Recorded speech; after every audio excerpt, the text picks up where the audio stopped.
मेरे बहनों भाइयों, मैं कहकर जा रहा हूं, किसी माई के लाल ने दूध नहीं पिया है कि आरक्षण को समाप्त कर दे। आरक्षण किसी भी सूरत में समाप्त नहीं होने पाएगा। फिर से सुन लीजिए दोस्तों इनकी भाषा। आरक्षण के बारे में मैं कहना चाहता हूं, गुमराह कर रहे हैं हमारे विरोधी। मेरे बहनों भाइयों, मैं कहकर जा रहा हूं, किसी माई के लाल ने दूध नहीं पिया है कि आरक्षण को समाप्त कर दे। आरक्षण किसी भी सूरत में समाप्त नहीं होने पाएगा। सुन लिया दोस्तों आपने।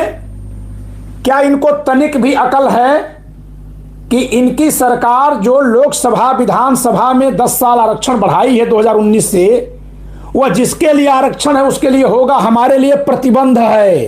तो हमारी मां ने दूध पिलाया है, हम खत्म करेंगे। राजनाथ सिंह कान खोलकर सुन लें, कान खोलकर सुन ले कि हमारी मां ने दूध पिलाया है और हम आरक्षण खत्म करके रहेंगे। आरक्षण तो बहुत तरह का है ना दोस्तों। इन्होंने पूरी मोटी मोटी बात में ये कैसे कह दिया, यह आरक्षण जो ये बढ़ाए हैं इनकी सरकार ने बढ़ाया है।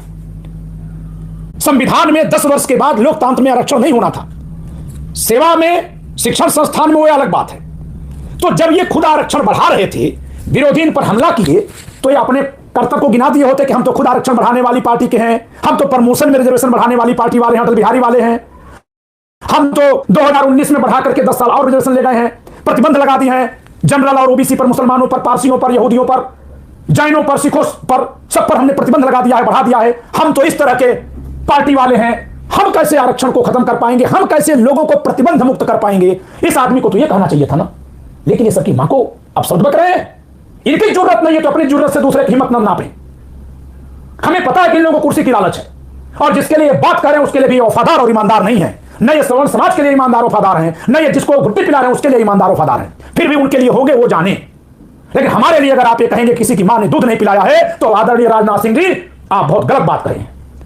यह भाषा सवर्ण समाज के माताओं का अपमान करने वाली है, उस सवर्ण समाज के जिसको प्रतिबंधित वर्ग बना रखा है। एससी एसटी एक्ट के जरिए एससी एसटी का लोकसभा विधानसभा में आरक्षण करके, चुनाव में प्रतिबंध लगा करके आपने हमको एससी एसटी एक्ट और एससी एसटी आरक्षण के जरिए जनरल और ओबीसी को आपने प्रतिबंधित वर्ग बना रखा है। तो हमारी मांओं ने दूध पिलाया है कि हम इसको हटाकर दम लेंगे। जो मन चाहे वो बकेंगे आप। एक तरफ तो आप कह रहे हैं हमारे विरोधियों ने कहा है कि हम हटा देंगे, तो आप पर सवाल था कि आप हटाओगे कि नहीं हटाओगे। आपकी हिम्मत हो तो आप बैठ करके सदन में या मंच पर गिनवाइए कि कितनी बार आरक्षण आपने बढ़ाया है। दोस्तों, सवर्ण समाज के लोगों आंख खोल करके देखो और कान खोलकर सुन लो कि लोग समझते हैं कि वीपी सिंह ने मंडल कमीशन का रिपोर्ट लागू करके आरक्षण बढ़ा दिया था, सवर्ण समाज सड़कों पर आया था। सवर्ण समाज की आंख में धूल झोंक करके जो भाजपा आपको अपने साथ ले गई, वो उससे ज्यादा, कई गुना ज्यादा आरक्षण बढ़ाई। ओबीसी के पक्ष में नहीं,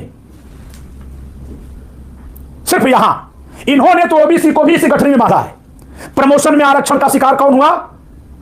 ओबीसी और जनरल दोनों। एससी एसटी एक्ट की मार किस पर पड़ी? ओबीसी और जनरल दोनों। लोकसभा विधानसभा में उनका आरक्षण संविधान की सोच से, संविधान सभा के सपने से बहुत आगे बढ़ाने का काम किसने किया? अटल बिहारी वाजपेयी ने भी किया, मनमोहन सिंह ने भी किया और नरेंद्र मोदी ने भी किया। तो प्रतिबंध किस पर लगाया? देश को आजादी मिली, लोकतंत्र आया और हमारे हिस्से में चुनाव लड़ने पर प्रतिबंध आया। उस प्रतिबंध का नाम आरक्षण करके ये हमको धमकी दे रहे हैं। तो हम सबकी मांओं ने दूध पिलाया है कि अपने प्रतिबंधों को नकारेंगे, हम आजादी के लिए दहाड़ेंगे और हम इस बेड़ी को तोड़ देंगे।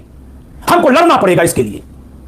इनकी सरकार में जितना दम है ये लगाकर देख लें, लेकिन हम इस काम को करेंगे। इन लोगों ने दोस्तों समाज को बांट रखा है। आज मैं एक नारा लगा रहा हूं, जय श्री कृष्णा जय श्री राम, जय परशुराम जय परशुराम। मैंने एक प्रतिज्ञा ली है कि हम रघुवंशी और जदुवंशी को एक जगह लाएंगे।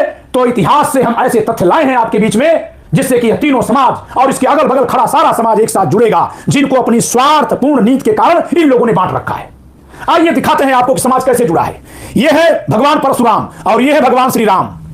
भगवान श्री परशुराम ने संसार से पापियों का नाश करने के लिए भगवान श्री रामचंद्र को सारंग धनुष प्रदान किया था। कौन सा धनुष दिया था? सारंग धनुष। इसी धनुष से जिंदगी भर भगवान राम आसुरी शक्तियों से लड़े हैं, उनका सफलतापूर्वक विनाश किए हैं। वह शस्त्र किसने दिया? भगवान परशुराम ने।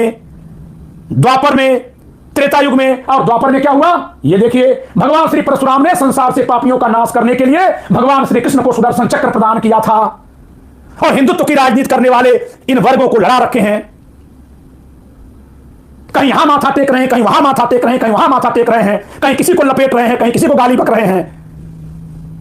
और इतिहास में हमारे पुरखे जो एक साथ खड़े थे उनको आपस में लड़ाने का काम कर रहे हैं। इनको लगता है कि इन्होंने इतना लड़ा दिया है कि हमारे माओं के दूध का भी अपमान करेंगे और हम न समझ पाएंगे, न उस दूध की कीमत को चुकाने के लिए आगे बढ़ पाएंगे। तो माननीय राजनाथ सिंह जी, आप रक्षा मंत्री हैं, होंगे आप, लेकिन आपने जो हमारी माओं के दूध को ललकारा है, यह आपने बहुत गलत बात की है। आरक्षण कई तरह का है, बहुत सारा आरक्षण बने रहना चाहिए, हम उसके पक्ष में हैं, लेकिन आपने बिना वर्गीकरण के, बिना इस बात के मूल्यांकन के कि उसमें कुछ सारा आरक्षण इस तरह से हो गया है कि हमारे लोकतांत्रिक अधिकार पर प्रतिबंध के रूप में आ गया है, हमें चुनाव लड़ने से रोक रहा है और सभी वर्गों को एक पिंजरे में फंसा रखा है। आपने बिना इसका उचित विवेचन किए यह कैसे कहने की जरूरत कर दी कि किसी माई के लाल ने वो दूध नहीं पिया है, उसकी मां ने वो दूध नहीं पिलाया है कि वह इस बात को नकार दे कि आरक्षण हट जाए। आप अपने साहस से दूसरे के साहस को मत मापिए राजनाथ सिंह जी, मत मापिए।